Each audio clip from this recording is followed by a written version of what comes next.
Sen internette oynayan ekensin, internette en жақсысы çıgat. Мага ошогон бирөө отуруп алып сүйлөп аткан болсо, ал эң жакшысы.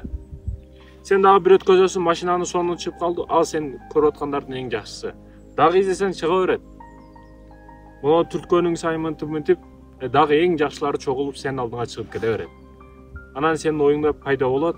Bunun ayal ушундай сулуу экен, же бул аял күйөөсүнө мындай кылды, же бул эркек аялына ушундай подаркаларды берип атат деп башкаларга салыштырып, бул жакта өзүңдөн алсызданууну, тынчсызданууну карасаң интернетте баардыгы болуп эле ийгиликтерге жетип эле кетип атат.